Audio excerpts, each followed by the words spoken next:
വാത്സല്യ സഹോദരി സഹോദരന്മാരെ, നിങ്ങൾക്കേവർക്കും ഒരിക്കൽ കൂടി ക്രിസ്തുയേശുവിന്റെ ധന്യമായ നാമത്തിൽ എനിക്കുള്ള സ്നേഹ വന്ദനങ്ങളെ അറിയിക്കുന്നു. ഞാൻ ഇതിനു മുമ്പ് പല പ്രാവശ്യം വളരെ ശക്തമായി സംസാരിച്ചിട്ടുള്ളതും എന്നാൽ ഇതുവരെയും പല ആളുകൾക്കും കേട്ടിട്ടും ഒന്നുകിൽ മനസ്സിലാക്കാൻ മനസ്സിലാത്തതോ അല്ലെങ്കിൽ മനസ്സിലാവാത്തതോ ഒരു ഉപദേശ സത്യമാണ് ഇന്ന് നിങ്ങളുടെ മുമ്പാകെ അവതരിപ്പിക്കുവാൻ ആഗ്രഹിക്കുന്നത്. വളരെ നീണ്ടു പോകാതിരിക്കാൻ വളരെ വേഗത്തിൽ അത് പറയാൻ ഞാൻ ആഗ്രഹിക്കുന്നു.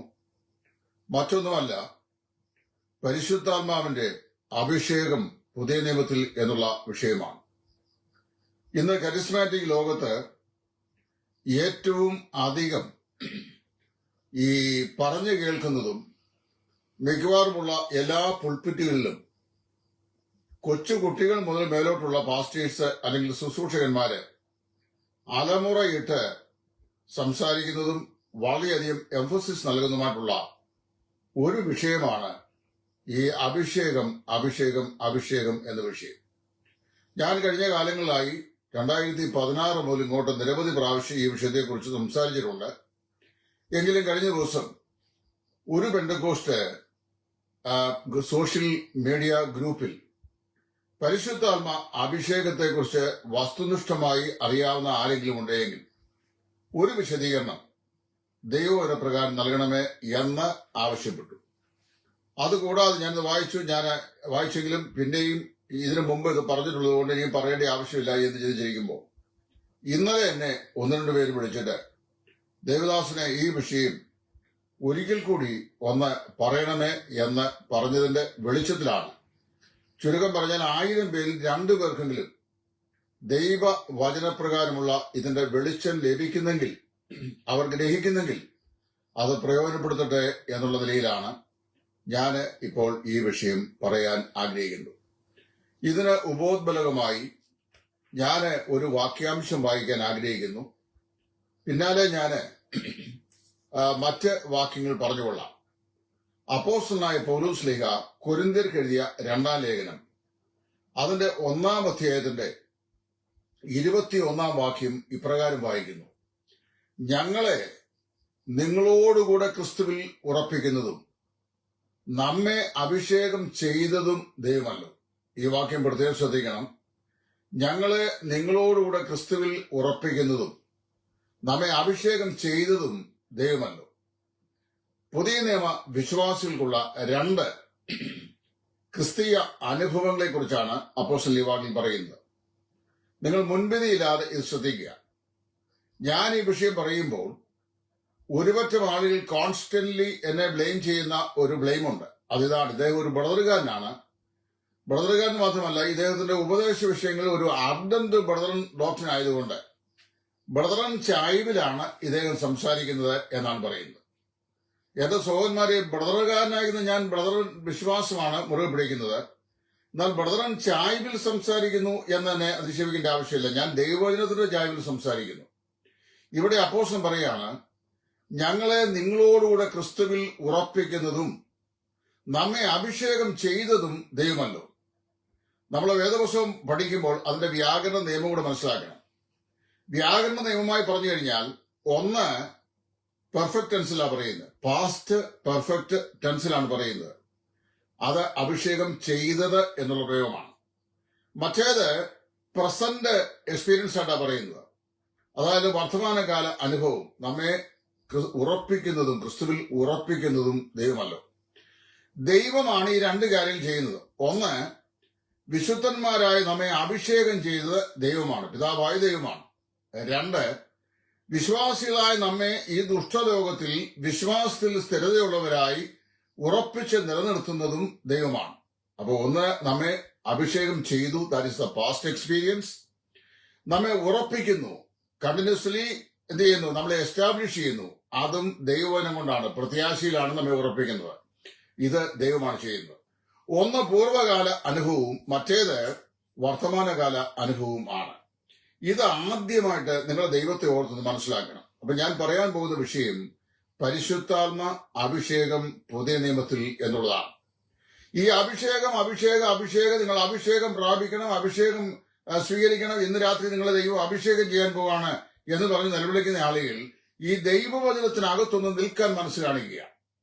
അപ്പോൾ ഇവിടെ എന്താണ് ഈ അഭിഷേകം ഞാൻ പറയാം. പഴയ നിയമത്തിലെ ഒരു പദമാണ് ഈ അഭിഷേകം, പുതിയ നിയമ പദമല്ല. വിശേഷാൽ ഇസ്രായേലിന്റെ പൗരോഹിത്യ ശുശ്രൂഷയുടെ ബന്ധത്തിൽ ദൈവം അഹരോന്റെ സഹോദരനായിരുന്ന മോശയാണ് ഇസ്രായേലിന്റെ നായകനായി വന്നത്. അഹരോനെയും അവന്റെ പുത്രന്മാരെയും സമാഗമന കൂടാരത്തിലെ ശുശ്രൂഷയ്ക്ക് വേണ്ടി വിശുദ്ധീകരിച്ച് വേർതിരിക്കുവാൻ ദൈവം കൊടുത്ത വിധി പ്രകാരം തയ്യാർ ചെയ്ത ഒലിവ് ഓയിൽ കൊണ്ട് അവരുടെ ശിരസിന്മേൽ അഭിഷേകം ചെയ്തവരെ വേർതിരിക്കുന്ന ഒരു സാന്റിഫൈയിങ് പ്രക്രിയയാണ് ശുശ്രൂഷയ്ക്ക് വേണ്ടി. പഴയ നിയമം പഠിക്കുമ്പോൾ പ്രവാചകന്മാരെയും പുരോഹിതന്മാരെയും രാജാക്കന്മാരെയും തങ്ങളുടെ ഔദ്യോഗിക സ്ഥാന പദവിയിലേക്ക് അവരെ ആനയിക്കുവാൻ നൽകുന്ന ഒരു ഭൗതികമായ കർമ്മമായിരുന്നു അഭിഷേകം എന്ന് മനസ്സിലാക്കാൻ കഴിയുന്നു. ഇസ്രായേലിന്റെ സിംഹാസനത്തിൽ വരുന്ന രാജാക്കന്മാരെ എല്ലാം അഭിഷേകം ചെയ്താണ് ആ പദവിയിലേക്ക് ആക്കുന്നത്. പുരോഹിതന്മാരെയും പുരോഹിത പുത്രന്മാരെയും അവരുടെ ടേണിലേക്ക് വരുമ്പോൾ അഭിഷേകം ചെയ്താണ് അവരെ ആ സ്ഥാനത്തേക്ക് ആനയിക്കുന്നത്. പ്രവാചകന്മാരെയും ആ നിലയിലാണ് ചെയ്യുന്നത്. അപ്പൊ പ്രവാചകൻ, പുരോഹിതൻ, രാജാവ് എന്നീ ശുശ്രൂഷകന്മാരെ തങ്ങളുടെ ഔദ്യോഗിക സ്ഥാനലബ്ധിയിലേക്ക് ആനയിക്കുവാൻ പഴയ നിയമകാലത്ത് ദൈവത്താൽ നിയോഗിതമായി അനുഷ്ഠിച്ചു വന്ന ഒരു ഭൗതിക കർമ്മമാണ് ഈ അഭിഷേകം എന്ന് പറയുന്നത്. അതിന് പ്രത്യേകമായി തയ്യാറാക്കിയൊരു തൈലമുണ്ടായിരുന്നു. അതിന്റെ പേര് ഈ അഭിഷേക തൈലം എന്നാണ്. അത് വളരെ വ്യക്തമായി പുറപ്പാട് പുസ്തകം പറഞ്ഞിട്ടുണ്ട്. 4-5 കൂട്ടം സാധനം, നിർമ്മല സാമ്രാണി, കുന്തിരുക്കം, പിന്നെ ഒലിവ് ഓയില്, ഇവ ദൈവ നിയോഗപ്രകാരമുള്ള അളവ് പ്രകാരം കൃത്യതയോടെ ഉണ്ടാക്കിയ ഒരു തൈലമാണ്. അത്തരം വർണ്ണം നിങ്ങളുടെ ഇടയിൽ ഒരുവൻ പോലും ഉണ്ടാക്കരുത് എന്ന് വളരെ വ്യക്തമായി പുറപ്പാട് പുസ്തകം 30-ാം അധ്യായത്തിന്റെ 30-ാം വാക്കിൽ പറഞ്ഞിട്ടുമുണ്ട്.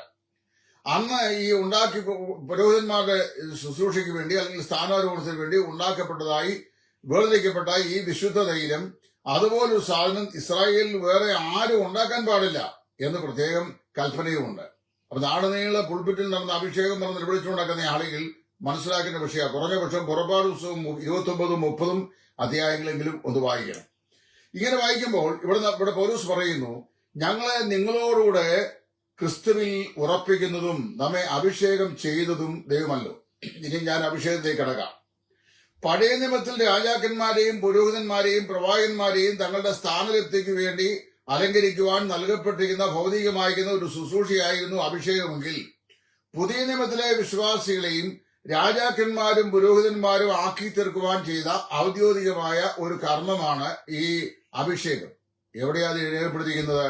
പത്രോസിന്റെ 1-ാം ലേഖനം 2-ാം അധ്യായത്തിന്റെ 9-ാം വാക്യം. അവിടെ നമ്മൾ വായിക്കുമ്പോൾ നമ്മെ രാജകീയ പുരോഹിതന്മാരാക്കി തീർത്തിരിക്കുന്നതാണ് വായിക്കുന്നത്. അന്ധകാരത്തിൽ നിന്ന് തന്റെ അത്ഭുത പ്രകാശത്തിലേക്ക് നിങ്ങളെ വിളിച്ചിരിക്കുന്നതിന്റെ വെളിപ്രകാരം എന്ത് ചെയ്യുന്നു?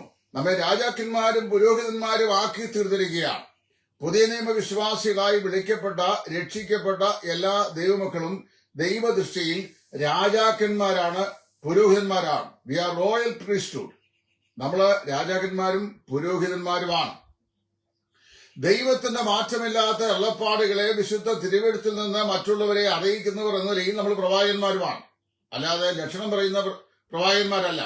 ഇനിയും വരുവാനിരിക്കുന്ന കാര്യങ്ങളെ മുൻകൂട്ടി പ്രഖ്യാപിക്കത്തക്കോന്ന നിലയിൽ വേദപുസ്തകം അപൂർണമല്ല, പൂർണ്ണമായി നൽകപ്പെട്ടതാകിയാൽ നൽകപ്പെട്ട വേദപുസ്തകത്തിന്റെ തിരുവെഴുത്തിലെ വചനങ്ങളെ മറ്റുള്ളവരെ ചൂണ്ടിക്കാണിച്ചിട്ട് അതിനകത്തെ ഭയനിർദ്ദേശങ്ങൾ അവരെ ഓർപ്പിക്കുന്നവർ എന്ന നിലയിലുള്ള പ്രവാചകന്മാരുമാണ്. അപ്പൊ നമ്മൾ രാജാക്കന്മാരാണ്, പുരോഹിതന്മാരാണ്, പ്രവാചകന്മാരാണ്. എന്തിനു വേണ്ടിയാണ് ഈ അഭിഷേകം നൽകിയത്?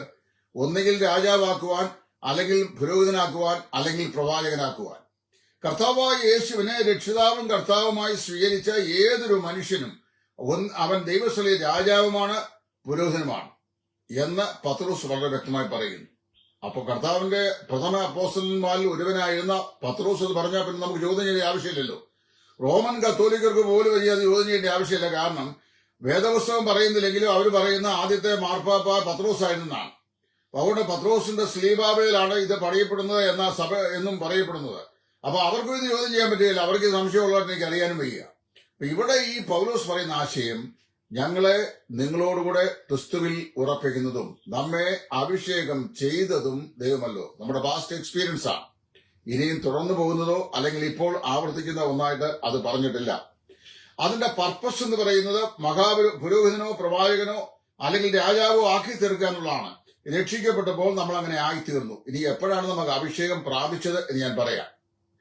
അത് യോഹന്നാന്റെ 1-ാം ലേഖനം അതിന്റെ 2-ാം അധ്യായത്തിന്റെ 20 21 വാക്യങ്ങളാണ് യോഹന്നാൻ അപ്പോസ്തലൻ ആ കാര്യം പറയുന്നത്. ഈ പുതിയമത്തിൽ 3 ഭാഗത്തെ ഈ അഭിഷേകത്തെ കുറിച്ച് പറഞ്ഞിട്ടുള്ളൂ. 2 കൊരിന്ത്യർ 1:21, 1 യോഹന്നാൻ 2-ാം അധ്യായത്തിന്റെ 20 27 ഈ വാക്യങ്ങൾ. അതിൽ 20 27 വാക്യം കൂടെ ഞാൻ വായിച്ചു കേൾപ്പിക്കാം. പലവരും ഇത് പറഞ്ഞിട്ടുള്ളതാണ്. എങ്കിലും പിന്നെയും ഇതേ കാര്യം തന്നെ ആവർത്തിച്ച് പറയുന്നതോട് ഞാൻ പറയാൻ നിർബന്ധനായി തരികയാണ്. അതിന്റെ 20-ാം വാക്യത്തിൽ യോഹന്നാൻ പറയുന്നു, നിങ്ങളോ പരിശുദ്ധനാൽ അഭിഷേകം പ്രാപിച്ചു സകലവും അറിയുന്നു. അവിടെ അഭിഷേകം പ്രാപിക്കുന്നു എന്നല്ല, പ്രാപിക്കേണ്ടവർ എന്നല്ല, പ്രാപിക്കും എന്നല്ല, നിങ്ങളോ പരിശുദ്ധനാൽ അഭിഷേകം പ്രാപിച്ചു സകലവും അറിയുന്നു. അപ്പൊ അവിടെയും പറയുന്നത് നമുക്ക് പരിശുദ്ധാത്മാവിന്റെ അഭിഷേകം പ്രാപിച്ചവരാണെന്നാണ്. അതിന്റെ 27-ാം വാക്യം നോക്കിയാട്ടെ. അവിടെ വായിക്കുന്നു, അവനാൽ പ്രാപിച്ച അഭിഷേകം നിങ്ങളിൽ വസിക്കുന്നു. ആരും നിങ്ങളെ ഉപദേശിപ്പാൻ ആവശ്യമില്ല. അവന്റെ അഭിഷേകം തന്നെ നിങ്ങൾക്ക് സകലവും ഉപദേശിച്ചു തരികയാലും അത് ഭോഷ്കല്ല സത്യം തന്നെ ആയിരിക്കാലും അത് നിങ്ങളെ ഉപദേശിച്ചതുപോലെ തന്നെ നിങ്ങൾ അവനിൽ വസിപ്പിക്കും. അപ്പൊ അവിടെ പറയുന്നത് ഈ അഭിഷേകം നമ്മിൽ ഉണ്ടെന്നാണ്. അവനാൽ പ്രാപിച്ച അഭിഷേകം, by means of Christ that we have been anointed. ക്രിസ്തു മുഖാന്തരം നാം അഭിഷിക്തരായി തീർന്നു. ഇനി ഞാൻ എന്റെ പൊരുളായ വശത്തേക്ക് വരാം. സാമാന്യ ബുദ്ധിയുള്ള 3-ാം ക്ലാസ്സിൽ പഠിക്കുന്ന സെക്കുലർ വിദ്യാർത്ഥികളോട് പറഞ്ഞാൽ പോലും ഈ കാര്യം മനസ്സിലാവും. പക്ഷേ കരിസ്മാറ്റിക് വിഭാഗത്തിലെ സെൻട്രൽ പാസ്റ്ററോട് പറഞ്ഞാലും അവർക്കിത് മനസ്സിലാകുകയില്ല. കാരണം അവർ ഈ അഭിഷേകത്തിന് പുറകെ നടക്കുക. അതുകൊണ്ടാണ് നിങ്ങളെ മുൻവിധി കൂടാതെ കേൾക്കുക.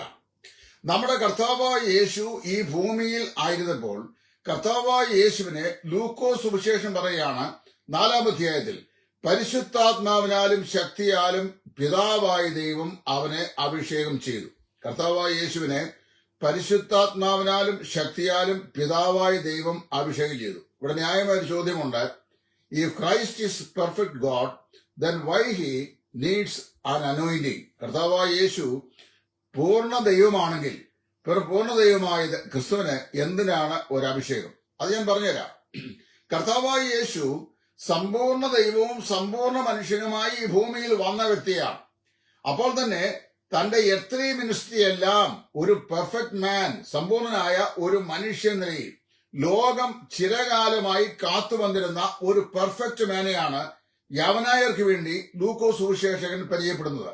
എന്ന് പറഞ്ഞു കഴിഞ്ഞാൽ റോമാക്കാരും ഈജിപ്തുകാരും ബാബിലോന്യരും ലോകത്തിലെ സകലമാന ജാതികളും സകല ജനങ്ങളും ലോകത്തെ സദ്ഗുണ സവിശേഷതയോടെ ഭരിക്കാൻ കഴിയുന്ന ഒരു പെർഫെക്റ്റ് മാനെ പ്രതീക്ഷിച്ചിരുന്നു. ആ പെർഫെക്റ്റ് മാനെ കാലത്തിന്റെ സമ്പൂർണ്ണത വന്നപ്പോൾ ദൈവം സ്ത്രീയുടെ സന്തതിയായി മറിയയിൽ നിന്ന് ജനിച്ചവരായി ഈ ഭൂമിയിലേക്ക് അയച്ചു. മറിയയിൽ നിന്നല്ല, മറിയയിൽ ജനിച്ചവനായി, മറിയയിൽ നിന്ന് ജനിച്ചവനായിട്ടല്ല, മറിയയിൽ ജനിച്ചവനായി ഈ ഭൂമിയിലേക്ക് അയച്ചു. അപ്പൊ അവൻ പെർഫെക്റ്റ് മാനാണ്. ആ പെർഫെക്റ്റ് മാനായ കർത്താവായ യേശു പാപികളായ മനുഷ്യവർഗത്തിന്റെ ഇടയിൽ ആത്മീകമായ ശുശ്രൂഷകൾ ചെയ്യുമ്പോൾ മനുഷ്യനായ ക്രിസ്തുവിന് തന്റെ ഈ ശുശ്രൂഷകൾ ചെയ്യാൻ ദൈവികമായ ശക്തി ആവശ്യമുണ്ട്. ദൈവമായ ക്രിസ്തുവിന് അതിന്റെ ആവശ്യമില്ല. അപ്പൊ മനുഷ്യനായ ക്രിസ്തു പച്ചവെള്ളത്തെ വീഞ്ഞാക്കണമെങ്കിൽ, മനുഷ്യനായ ക്രിസ്തു വരണ്ട കൈയുള്ള മനുഷ്യനെ സൗഖ്യമാക്കണമെങ്കിൽ, മനുഷ്യനായ ക്രിസ്തു രക്തസ്രാവക്കാരിയായ സ്ത്രീയെ സൗഖ്യമാക്കണമെങ്കിൽ, മനുഷ്യനായ ക്രിസ്തു ലാസറെ ഉയർപ്പിക്കണമെങ്കിൽ, മനുഷ്യനായ ക്രിസ്തു ജന്മനാ കുരുടനായ മനുഷ്യനെ കാഴ്ച നൽകണമെങ്കിൽ, മനുഷ്യനായ ക്രിസ്തു ജന്മനാ പിറവിലെ മുടന്തനായ മനുഷ്യനെ നടക്കുമാറാക്കണമെങ്കിൽ, മനുഷ്യനായ ക്രിസ്തു ഈ പറയപ്പെട്ട കാര്യങ്ങളെല്ലാം ചെയ്യണമെങ്കിൽ എന്ത് വേണം? പരിശുദ്ധാത്മാവിന്റെ അഭിഷേകം, അതായത് ശക്തി അവന് ആവശ്യമാണ്. അതുകൊണ്ട് ദൈവം അവനെ പരിശുദ്ധാത്മാവിനാൽ അഭിഷേകം ചെയ്തു. ആരെ? ക്രിസ്തുവിനെ. അവന്റെ പേര് അഭിഷിക്തൻ എന്നാണ്. എന്ന് പറഞ്ഞു കഴിഞ്ഞാൽ അനോയിന്റഡ് വൺ എന്നാണ് ഇംഗ്ലീഷ് എഴുതുന്നത്. ഇനി രണ്ടാമത്തെ കാര്യം, നമ്മുടെ കർത്താവായ യേശു ക്രിസ്തു ഭൂമിയിൽ വന്നത് 2 പ്രത്യേക കാര്യങ്ങൾ ചെയ്യാൻ. അവൻ രാജാവാണ്. അവൻ രാജാവ്. ഞാൻ പറഞ്ഞല്ലോ, അഭിഷേകം എന്ന് പറയുന്നത് ഒന്നുകിൽ രാജാവിനെ അല്ലെങ്കിൽ പുരോഹിതനെ അല്ലെങ്കിൽ പ്രവാചകനെ സ്ഥാനലബ്ധിക്കായി നൽകപ്പെട്ട സൂക്ഷിയാണെന്ന്. നമ്മുടെ കർത്താവായ യേശു ജനിച്ചത് രാജാവായിട്ടാണ്. അത് ശ്രദ്ധിക്കണം. കാര്യം അവൻ ജനിച്ചത് പരിശുദ്ധാത്മാവിലാണ്. ലൂക്കോസ് ആ കാര്യം പറഞ്ഞിട്ടുണ്ട്. ഗബ്രിയേൽ ലൂക്കോസിനോട് ഈ കൃപ ലഭിച്ചവളെ നിനക്ക് വന്ദനം, നീ ഗർഭിണിയായ ഒരു മകനെ പ്രസവിക്കും എന്ന് പറയുമ്പോൾ ഞാൻ പുരുഷനെ അറിയാൽ ഇതെങ്ങനെ സംഭവിക്കുന്നു ചോദിച്ചപ്പോൾ മനുഷ്യർ അസാധ്യം, എന്നാൽ ദൈവത്തിന് സകലവും സാധ്യം എന്ന് പറഞ്ഞിട്ട് ഗബ്രിയേൽ ദൂതൻ തന്നെ പറയാം, ദൈവത്തിന്റെ പരിശുദ്ധാത്മാവ് നിന്റെ മേൽ വരും, അത്യുന്നതിന്റെ ശക്തി നിന്റെ മേൽ നിഴലിടും. ആകയാൽ ഉത്ഭവിക്കുന്ന വിശുദ്ധ പ്രജ ദൈവപുത്രൻ എന്ന് വിളിക്കപ്പെടും. അപ്പം ജനിച്ചിരിക്കുന്നത് പരിശുദ്ധാത്മാവിനാൽ ആകുന്നു. അങ്ങനെ പരിശുദ്ധാത്മാവിനാൽ യേശു ജനിച്ചിരിക്കുമ്പോൾ കർത്താവായ യേശു ജനിച്ചത് തന്നെ രാജാവാണ്. ഇത് തെളിയിക്കാൻ മത്തായി യഹൂദന്മാർക്ക് കൺവിൻസ് ചെയ്യുന്ന ഒരു കാര്യം, യഹൂദന്മാരുടെ ചിരകാല പ്രതീക്ഷിത വ്യക്തിയാണ് മെസ്സിയ. അവർ മെസ്സിയ അംഗീകരിച്ചില്ലെങ്കിലും മശിയായി ഒരുവൻ ജനിക്കുന്നെങ്കിൽ അവൻ അവരുടെ ചിരകാല രാജാവായിരിക്കണം. അങ്ങനെയാണെങ്കിൽ അവൻ രാജാവായി തന്നെ ജനിക്കണം. അതിന് മത്തായി പറഞ്ഞു, അബ്രഹാമിന്റെ പുത്രനായ ദാവീദിന്റെ പുത്രനായ യേശു ക്രിസ്തുവിന്റെ വംശാവലി. അബ്രഹാം ഇസ്ഹാക്കിനെ ജനിപ്പിച്ചു, ഇസ്ഹാക്ക് യാക്കോബിനെ ജനിപ്പിച്ചു, യാക്കോബ് യോസേഫിനെ ജനിപ്പിച്ചു, യോസേഫ് മത്താനെ ജനിപ്പിച്ചു, മത്താൻ അബീനാദാബിനെ ജനിപ്പിച്ചു, അബീനാദാബ് നഹശോനെ ജനിപ്പിച്ചു, നഹശോൻ ശൽമോനെ ജനിപ്പിച്ചു എന്നിങ്ങനെ ജനിപ്പിച്ചു പറഞ്ഞ് 16-ാം വാക്യത്തിൽ വരുമ്പോൾ അവളിൽ നിന്ന്, മറിയയിൽ നിന്ന് യേശു ജനിച്ചു. അപ്പൊ ഇതിനിടയ്ക്കൊരു വാക്യം പറയുന്നുണ്ട്. അങ്ങനെ വന്നിട്ട് ഓബേദ് രൂത്തിൽ ബോവേസിനെ ജനിപ്പിച്ചു, ബോവേസ് ഇശായിയെ ജനിപ്പിച്ചു, ഇശായി ദാവീദ് രാജാവിനെ ജനിപ്പിച്ചു. സാധാരണയായി ജനിക്കുന്ന എല്ലാ ആളുകളും ജനിച്ച് കാലാന്തരത്തിൽ രാജാവോ പുരോഹിതനോ പ്രവാചകനോ മാറുകയാണ്. പക്ഷേ ഇവിടെ വംശാവലി എഴുതുമ്പോൾ കർത്താവായ യേശു ദാവീദിന്റെ സന്തതിയായി ജനിച്ച രാജാവാണെന്ന് സ്ഥാപിക്കാൻ അവിടെ പറഞ്ഞു, ഇശായി ദാവീദ് രാജാവിനെ ജനിപ്പിച്ചു. അവൻ ജനിച്ചു തന്നെ രാജാവാണ്. അതുകൊണ്ടാണ് രാജാതി രാജാവും കർത്താതി കർത്താവും താൻ മാത്രം അമർത്യതയുള്ളവനും അടുത്തുകൂടാത്ത വെളിച്ചത്തിൽ വസിക്കുന്നവനും മനുഷ്യരാരും കണ്ടില്ലാത്തവനും ആർക്കും കാണുവാൻ കഴിയാത്തവനും പൗലോസ് തിമോഥെയോസിനോട് പറയുകയാണ്. അവൻ രാജാതി രാജാവാണ്. വെളിപ്പാട് പുസ്തകം വരുമ്പോൾ രാജാതി രാജാവും കർത്താതി കർത്താവും ഒരു നാമം അവന്റെ നെറ്റിയിൽ എഴുതിയിട്ടുണ്ട് എന്ന് പറഞ്ഞിട്ടുണ്ട്.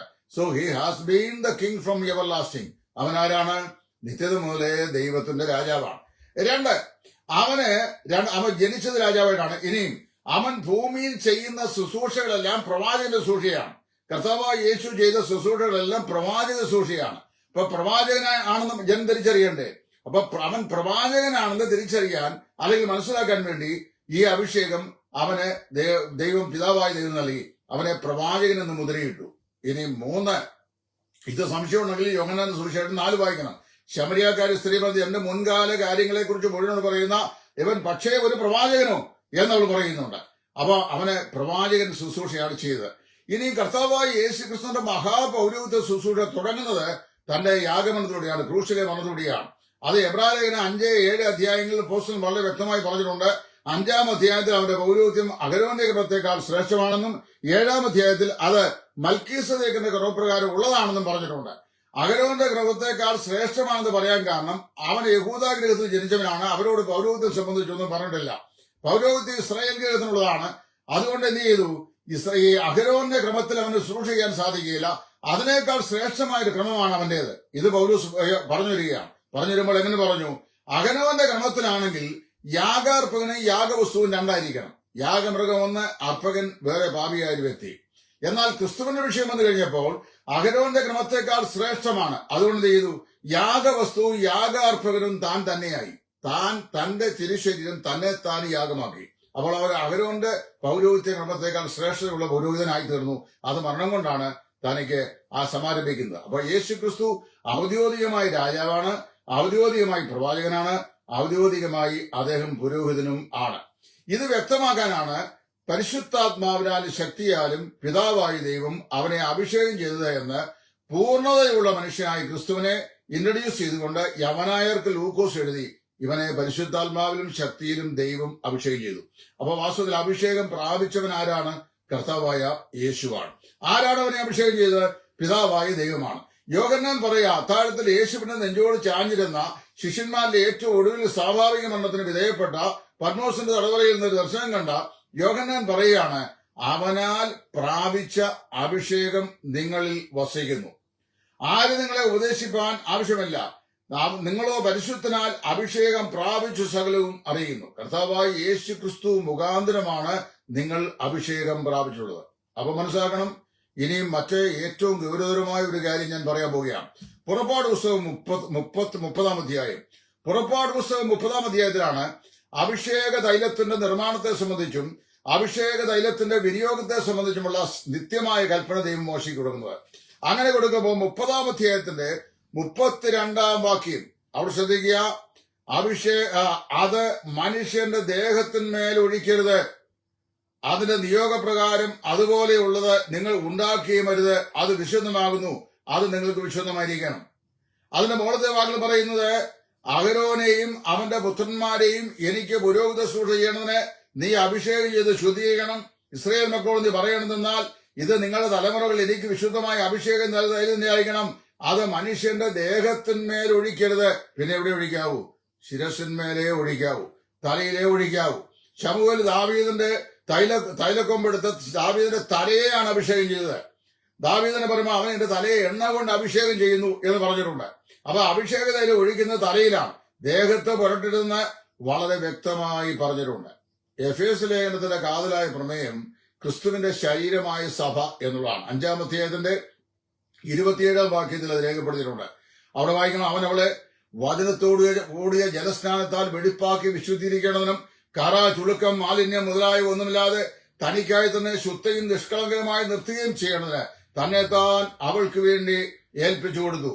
അവിടെ തന്നെ ഭർത്താക്കന്മാരെ നിങ്ങൾ ഭാര്യമാരെ സ്നേഹിക്കേണ്ടതാകുന്നു. എങ്ങനെയാണ്? ക്രിസ്തു സഭയെ സ്നേഹിച്ചതുപോലെ നിങ്ങളും ഭാര്യമാരെ സ്നേഹിപ്പീൻ എന്ന് പറഞ്ഞിട്ട് പൗലോസ് പറയാണ്, ഞാൻ ഭർത്താവിനെയും ഭാര്യയെയും കുറിച്ചല്ല പറയുന്നത്, ക്രിസ്തുവിനെയും അവന്റെ സഭയെയും കുറിച്ചാണ്. എഫേസ് ലേഖനത്തിന്റെ കാതലായ പ്രമേയം ശിരസിന്റെ ശരീരമായ സഭ എന്നുള്ളതാണ്. കൊലോസ് ലേഖനത്തിൽ നേരെ ഓപ്പോസിറ്റാ പറയുന്നത്. ശരീരത്തിന് തലയായ ക്രിസ്തു, ആ ക്രിസ്തുവിൽ നിങ്ങൾ സമ്പൂർണരാകുന്നു എന്നാണ് പറയുന്നത്. തലയായ അവനിലല്ലോ ദൈവത്തിന്റെ സകല സമ്പൂർണതയും ദേഹരൂപമായി വസിക്കുന്നത്. ഇനി ഇതിനേക്കാൾ ശ്രേഷ്ഠമായി ആർക്കും പറഞ്ഞു തരാൻ പറ്റില്ല, മനസ്സുണ്ടെങ്കിൽ മനസ്സിലാക്കുക. അവനിലല്ലോ ദൈവത്തിന്റെ സകല സമ്പൂർണതയും ദേഹരൂപമായി വസിക്കുന്നത്. അപ്പം പൂർണ്ണത ഉള്ള ശിരസിനോട് ചേർന്ന് നിൽക്കുന്ന ശരീരമാണ് സഭയെന്നും ആ ശരീരത്തിന്റെ ശിരസാണ് കർത്താവായ യേശു എന്നും കൊലോസ്യൻ പറയുന്നു. ഇവിടെ പറയുന്ന പുറപ്പാട് പുസ്തകം 30:32 പ്രകാരം ശിരസിനാണ് അഭിഷേകമുള്ളത്, ശരീരത്തിന് അഭിഷേകം ഇല്ല. അത് പ്രത്യേകം മനസ്സിലാക്കണം.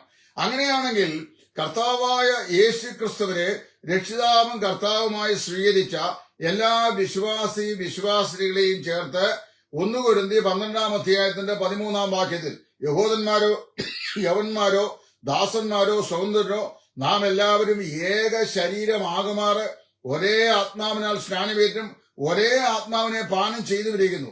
ഏക ശരീരം അതിനുവേണ്ടി ഏക ശരീരത്തില് നമ്മെ ചേർക്കുവാൻ വേണ്ടി നമുക്ക് പരിശുദ്ധാത്മ സ്നാനം നൽകപ്പെട്ടിരിക്കുന്നു.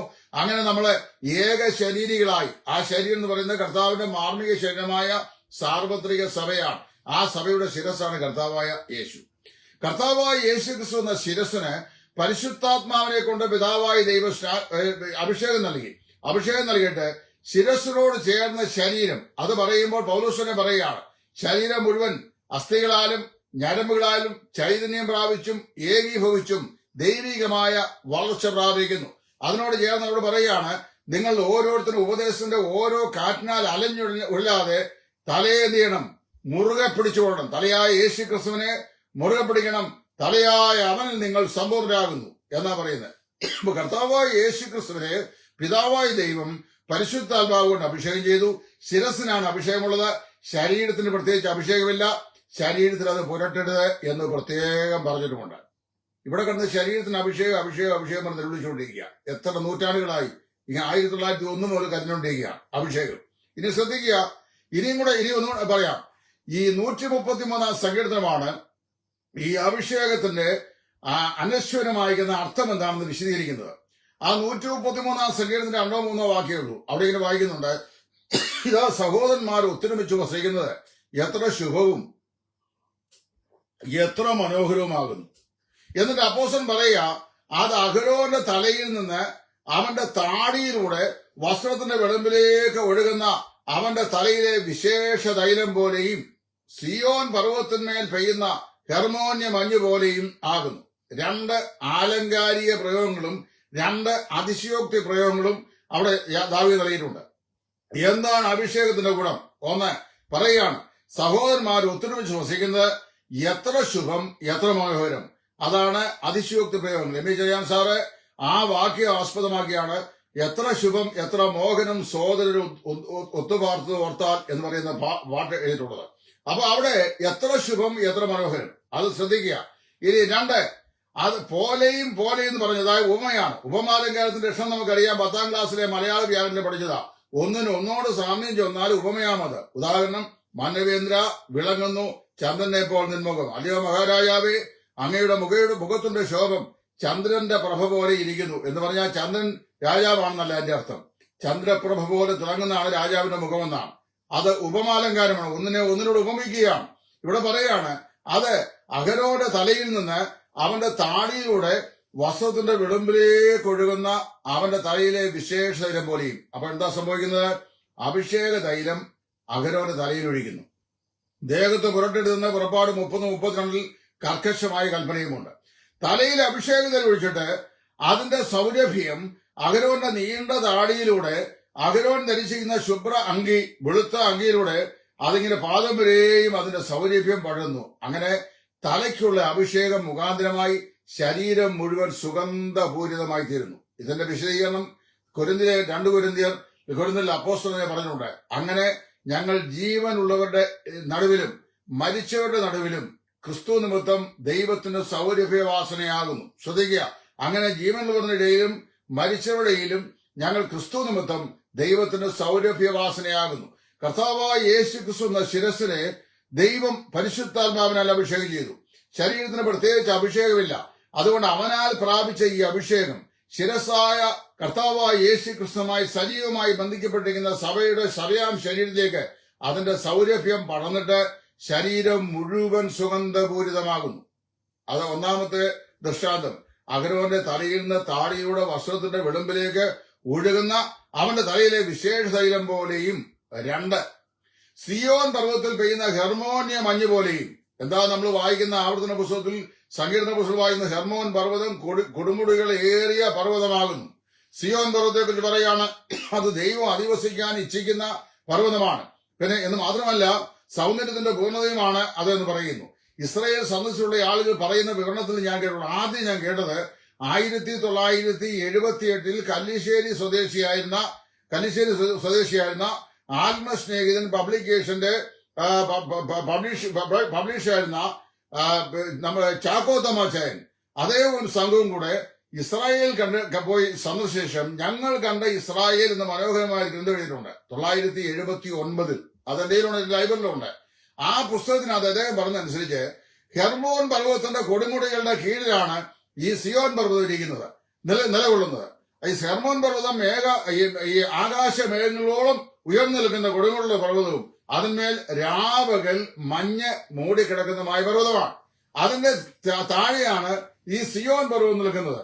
അപ്പൊ ഈ ഹെർമോൻ പർവ്വതത്തിന്റെ കൊടുമുടികൾ സിയോൻ പർവ്വതത്തിലേക്ക് ഓവർലാപ്പ് ചെയ്ത് കിടക്കുന്നതുകൊണ്ട് അവിടെ ഇതിന്മേൽ മൂടുന്ന മൂടൽമഞ്ഞ് സൂര്യതാപമേറ്റ് ഉരുകി തുള്ളിയായി ഈ സിയോൻ പർവ്വതത്തിലേക്ക് സർവ്വസാധാരണയായി വീണുകൊണ്ടിരിക്കും. അതുകൊണ്ട് അതിന്റെ വിശദീകരണം പറയാം. എന്തറിയാമോ?